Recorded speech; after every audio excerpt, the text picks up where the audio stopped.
The Johnson Wax Program with Fibber McGee and Molly.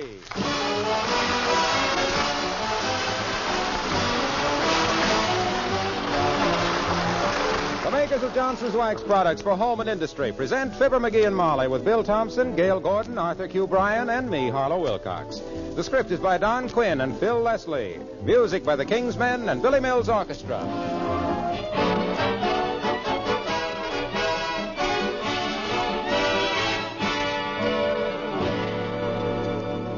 Say, tell me, have you sent in for your personal car initials? The makers of Johnson's Wax want you to try the famous car polish, Johnson's Car New.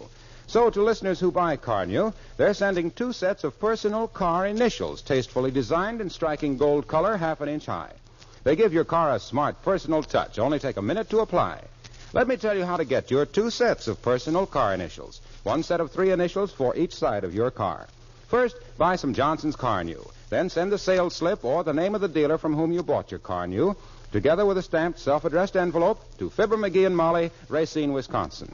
If you live in Canada, address your request for initials to Fibber McGee and Molly, Brantford, Ontario. Print clearly which initials you want, any 3, and get your request in the mail right away for your 2 sets of handsome gold-colored decal car initials. Get some Johnson's Car New tomorrow, sure. Car New is spelled C-A-R-N-U. Now, I'll repeat the instructions. Buy some Johnson's Car New. Send the sales slip or the name of the dealer from whom you bought the car new, together with a stamped, self-addressed envelope, to Fibber McGee and Molly, Racine, Wisconsin.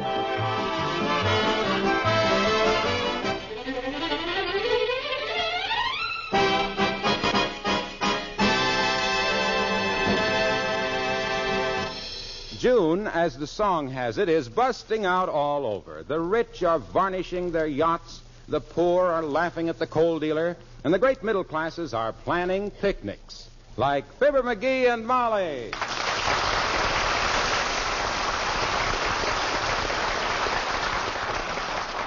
Now, let me see. I have the sandwiches, the pickles, the cake, and the bananas. Did you put the root beer in the car, McGee? 3 big fat cases of it, kiddo. Nothing like a big mug full of root beer to wash down a sandwich. And speaking of a big mug full of root beer, is Doc Gamble coming on the picnic? Well, I haven't been able to get in touch with him. If he puts on any more weight, he won't be able to get in touch with himself. You leave word at his office? I left invitations at his office, at the hospital, at his home, and at the county jail. Well, they ought to... At the county jail? Yes, I thought they might call him in on a consultation. Huh? Yeah, there's an epidemic down there, you know. There? In the jail? What kind of an epidemic? Hacksaws, I believe. Hacksaws are tools, not a disease. Oh, I guess I misunderstood. The paper just said that 5 prisoners had broken out with hacksaws. Must have been a dumb bunch of guys. You could kick your way out of that hoosgow with moccasins on. Badly constructed, is it? Badly constructed. Anytime you can't stick your finger through a wall, it's because the sheriff is on the other side leaning against it. I always wondered why... That building is so damp, the deputies made $3,000 last year trapping lobsters in the basement. Why, it's... Hey, you putting some of those oatmeal cookies in Yes, dearie. Now, let me see. I have salt and pepper, knives and forks and spoons. How about oyster forks? Oyster forks at a picnic. Well, how else are we going to get the pickles out of the bottle? Last year, I sprained both forefingers and couldn't use my typewriter for 10 days. Oh, well. Never could use it, as a matter of fact. Bye, George. I've meant... Come in. Hello there, daughter. Hello, Johnny. What are you doing? Packing stuff for a picnic, old-timer. Picnic, eh? Yeah. I used to be in great demand for picnics when I was a youngster kid. Yeah? Only feller in town could build a campfire scientific. How did you build a campfire scientific? Well, sir... Well, sir, Johnny, an old Indian showed me the secret. Oh. You take and dig a little trench in the ground, see? And you get some dry hickory twigs, sassafras leaves, and gum off in a pine tree. Yeah. You build a little pyramid out of the twigs, lay the gum on top, spread the leaves around, then lay a log onto it. Yeah? Then you drench it with kerosene and aim a blowtorch at it. Never fails. Another good way is tie a lightning rod on a pile of dynamite and wait for a thunderstorm.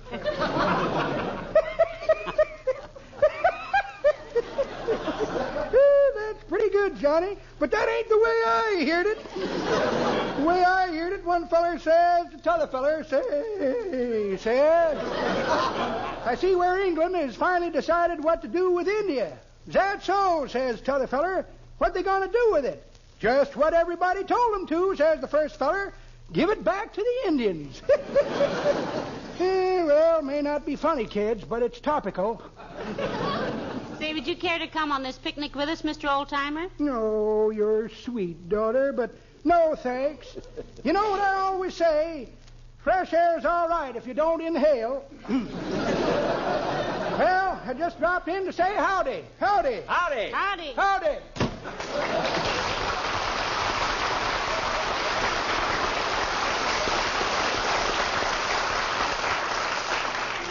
Silly, wasn't it? Sometimes... Mickey, what are you doing? I'm looking for my two-headed $half. You seen my two-headed $half anyplace? You mean that trick $half that's the same on both sides? Yeah. What do you want that for? Well, I may want to flip a coin with Wilcox to see who collects the firewood. Doggone it, I had that two-headed $half around here someplace. Come in. Oh, hello, Dr. Gamble. Hello, Molly. Hi, Splint Whittler. Good day, short, dark, and repugnant. Ooh. Thanks for inviting me to the picnic. Welcome. Looks like a very happy lunch you have there, Molly. Oh, I think there'll be plenty of everything, Doctor. And as long as you were going to be along, I tried to have a balanced meal. Deviled eggs and angel food cake. Tell me, do they have picnic tables at Dugans Lake, or do we just sit around on the broken glass? Oh, they have tables, Doctor.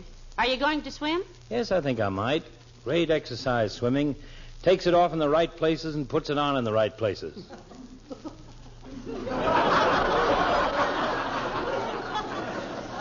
You must have done most of your swimming at night when the best places were hard to find.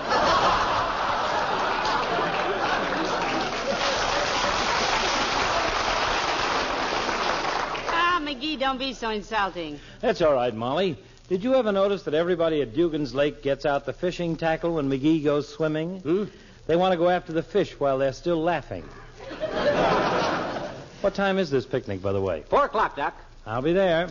I have a financial as well as a sentimental interest in that lake. Oh? Yeah, I dropped 3 souvenir $20 gold pieces off the dock last year, and nobody was able to recover them. I'll see you out there. 3 $20 gold pieces, eh?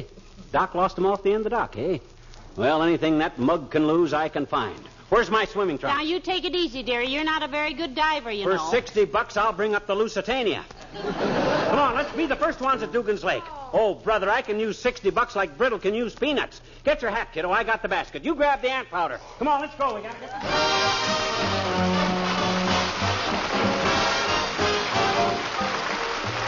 Billy Mills in the orchestra and Cecilia.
wish you'd had time to buy a new bathing suit, McGee. Those swimming trunks of yours are pretty moth-eaten. I know, but I got a sentimental attachment for them trunks. I saved a guy's life while I was wearing those. Really? Whose? Mine.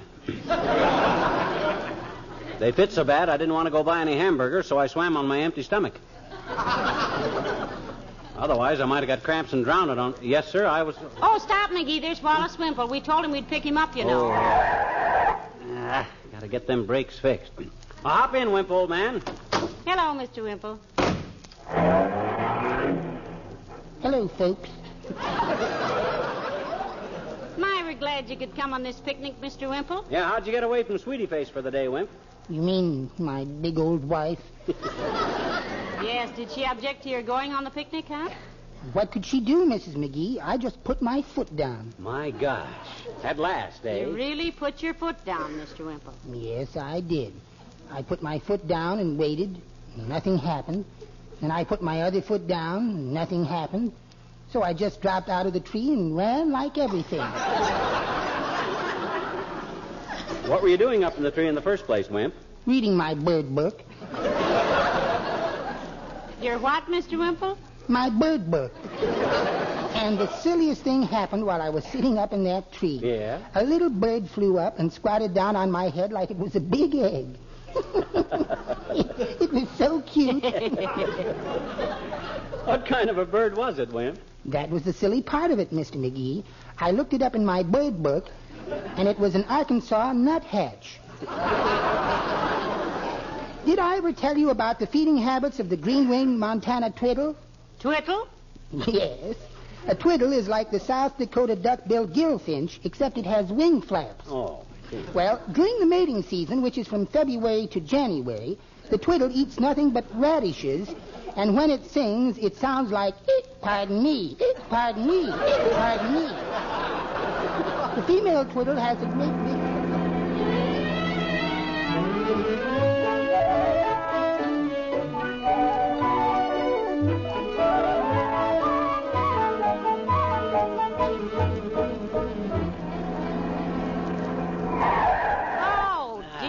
To get them brakes fixed. Well, here we are, Mr. Wimple. I guess we're the first ones here. You kids take the lunch over to the table. I'm going to slip my pants off in the car on account of I got my swimming trunks on underneath my pants on. You going to swim, Wimp? No, I don't think so, Mr. McGee. Oh.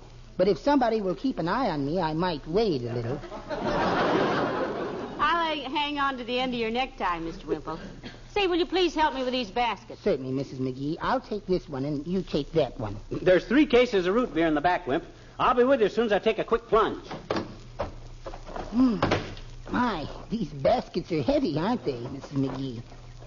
Maybe if I ate a few sandwiches out of them first... No, Mr. Wimple. Not till everybody else gets here. Here, let me help you with that stuff, Molly. Hello, Wally. Hello, Mr. Wilcox. Glad you could come. Me too. You can take this basket, Harlow. Just put it on the table over there. Oh, okay.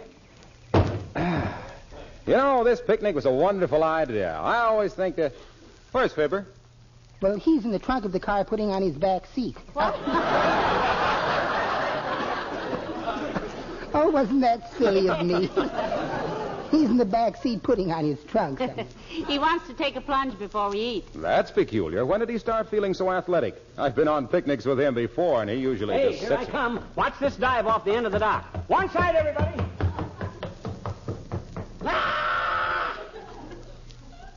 I didn't hear any splash. That must be a very high dock. Or maybe he didn't know there was a rowboat tied right under the end of it.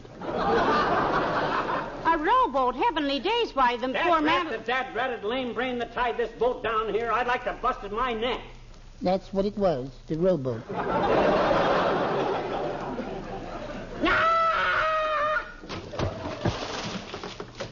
Oh, my goodness. Isn't this a wonderful day for a picnic? Can you think of anything more beautiful, Mr. Wilcox, than a lunch in the open with the blue sky overhead and the green grass underfoot? Yes. What, Harlow? Eating in an immaculate kitchen with the ceiling overhead and the gleaming Johnson's glow-coated linoleum underfoot. That's beauty to me.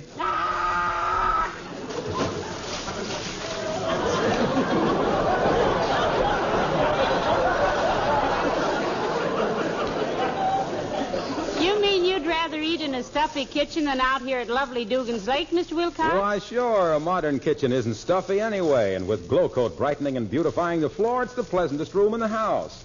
To me, the nicest room in the house is the hollow space under the front porch. Sweetie Face can't reach me there. Why, I often tell my customers, Wallace, that serving a meal in a kitchen that has a glow-coated linoleum is a picnic. Just as informal, just as cheerful. And if you spill something, you don't have to kick dirt over it or hide it under an empty carton. You just wipe it up with a damp cloth. Yeah, but I always say that you can... Hey, did you see that last dive? Cleans a hound's tooth, huh? Let's say as clean as a glow-coated linoleum. Huh? Why, when a housewife pours a little Johnson's self-polishing glow coat out and spreads it around... Hey. Waxy, please, take a day off, will you? This is a picnic, not a sales conference. Well, I was just saying that... Yes, Mr. Wilcox. I'm sure Racine won't mind if you relax a few minutes. Oh. After all, you'll have to get used to having Fred Waring and Bill Bivens handle it this summer anyway. Ooh, goody. Fred Waring and Bill Bivens. I just love Fred's music. I wish he was on for Johnson's Wax right now. Did I say something wrong? You just bit the hand that's going to feed you, that's all, Lynn. Hey, have I got time for a few more dives before we eat, Molly? Well, Dr. Gamble and Mayor Latrivia aren't here yet, dearie. Okay, I'll try a few more. Watch this one.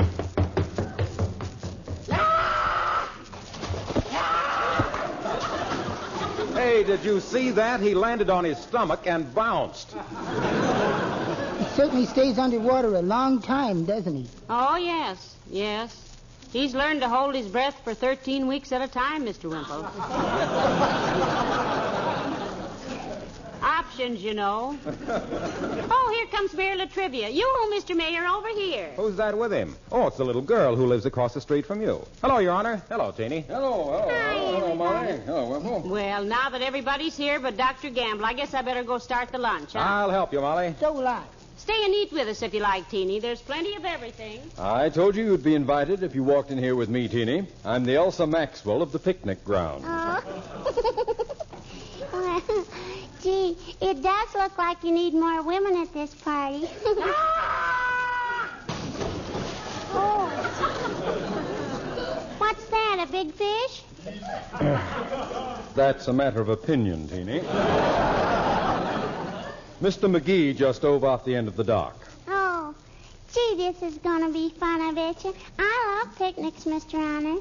Not Mr. Honor, Teeny. Your Honor. My honor? No, my honor. You say Your Honor when you address me. Okay, my honor. No, look, you don't understand.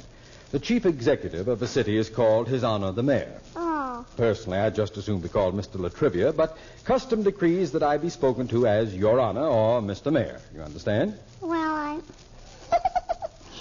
No. All right, I'll try to make it a little clearer. Now then, suppose you were the mayor of Wistful Vista. All right. Now, the first thing we got to do is have longer recess in the schools, I betcha. And then we got to give my teacher, Miss Yegley, a raise on account of she's so nice to little children. And then, Now, just a minute, please, Teeny. This was just a temporary appointment. Oh. Purely hypothetical, for the sake of argument. Okay, Indian giver.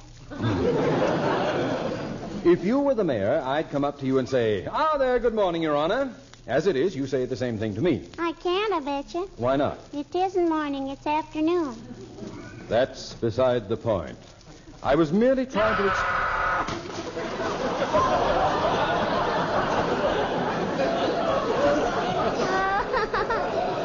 Oh, boy. Listen to Mr. McGee dive. Did you hear that splash, Mr. Honor?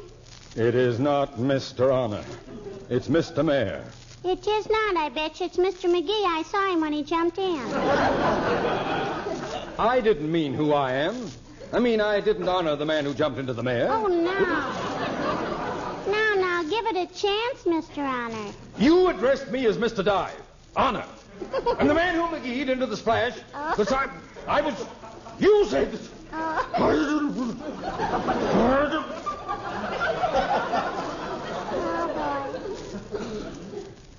Teeny?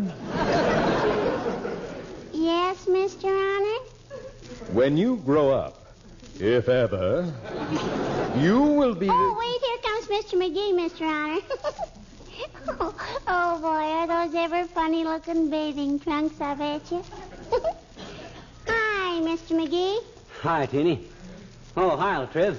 When did you get here? Just a few minutes ago. Huh. I took the liberty of bringing this little... this young lady. Oh. I hope you don't mind. Oh, my gosh, no. Sis, you're as welcome as the flowers in June. June was the name of a goat I had once.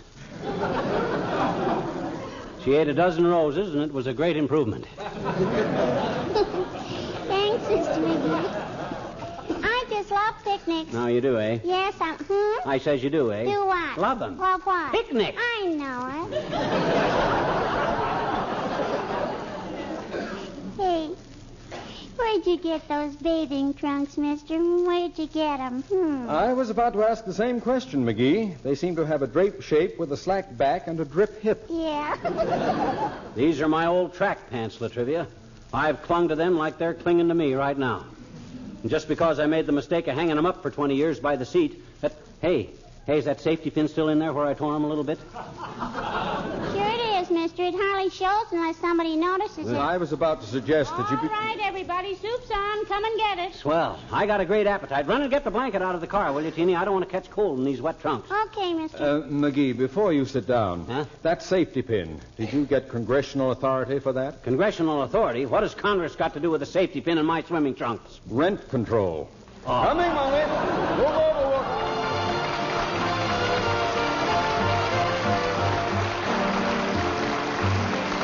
The King's Men and Oh, Eveline.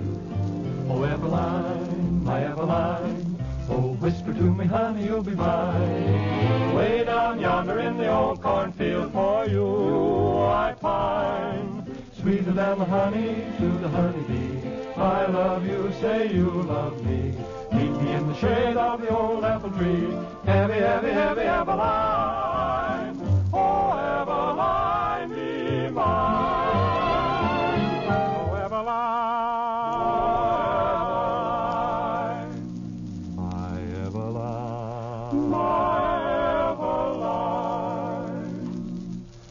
Whisper to me, honey, you'll be mine, all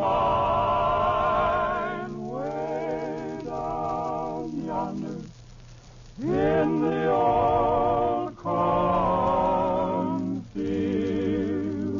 For you, just for you, I pine, sweeter than the honey to the honey bee. I love you, say you love me. Meet me in the shade of the old apple tree.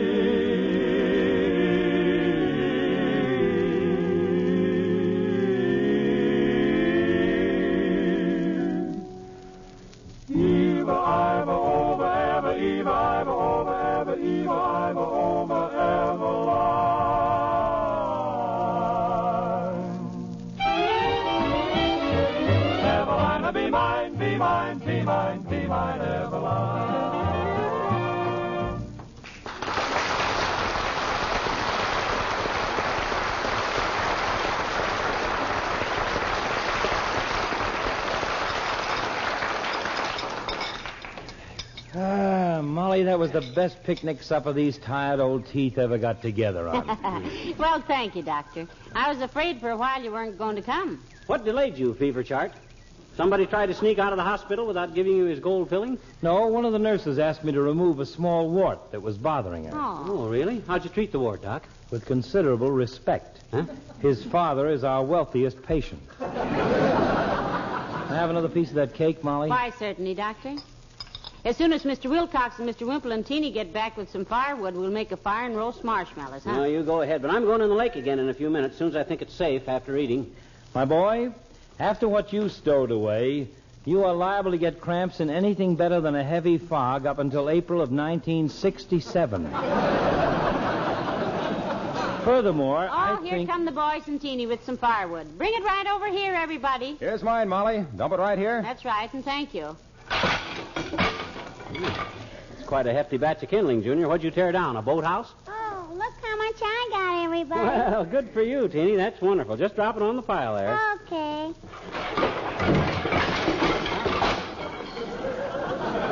Well, now, that's what I call firewood. And cut to just the right lengths, too. Where'd you find it, Teeny? Oh, I was just lucky, I guess. There was a truck parked over there with a lot of this wood on it. Oh, I see. We better start the fire quick. Hey, where's Wimple with his wood? Here I come, Mr. McGee. Look out, everybody. I'm going to dump it. Right on the pile there, Mr. Wimple. Am I tired? Are there any more sandwiches? Sandwiches? Great Scott. He's already eaten enough to see the Turkish army through 4 campaigns. Well, if somebody will build a fire, we can roast the marshmallows. Yeah. Somebody build a fire. I'm going to take a dip in the lake. Watch this dive, everybody. Here I go.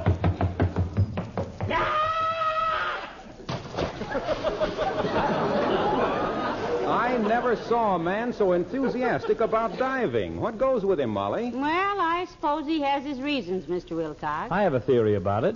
People have been telling him to go soak his head for so many years, he finally caught on. Oh, well, gee, maybe he just likes to swim, maybe, huh? Nobody could like to swim the way he does, Teeny. Oh? He fancies he's doing the Australian crawl because he's down under so much. Well, he works hard. After all, he's made 57 dives that I've counted. 4 of them good. My goodness, he's awfully quiet. Why, of course he is. He's underwater, looking around. Looking for what? Well, frankly, he's trying to find some gold pieces Dr. Gamble lost off the dock last year. Gold pieces? Oh, that's very amusing, Molly. He's got the right idea, but the wrong dock. I lost him off the one at the other end of the lake. Well, my goodness, I'm going down and tell him he's wasting his time. I'll go with you. I want to see his face. And it's the first time I ever said that. Come on. Let's go down and break the news to him and ruin his day. Ah, poor McGee, and he's been working so hard at it. McGee, dearie, where are you? I'm down here under the dock. Why? We've got news for you, Bluegill. Doc lost his gold pieces at the other end of the lake. So what? I quit looking for them gold pieces 15 minutes ago. Well, then what are you looking for, McGee? I'm looking for my swimming trunk. Oh. Ridiculous.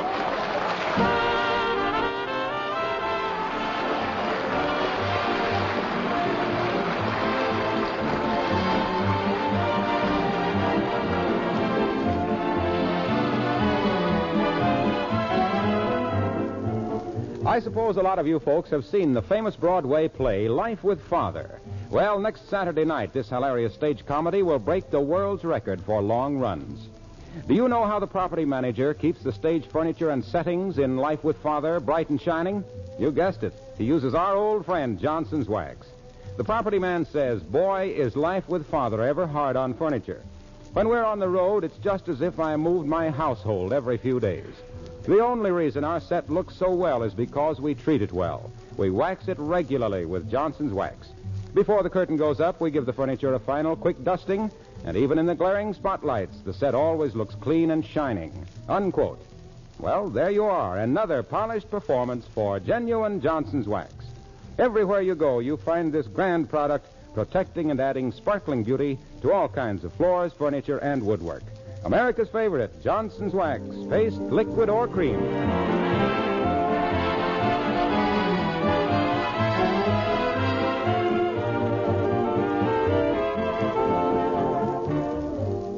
Well, I think it was very kind of the boys to take you out of the lake in a blanket, McGee. Well, I could have found my trunks if they'd left me alone.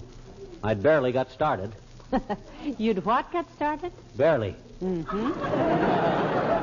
Huh? Oh, yeah. Good night. Good night, all.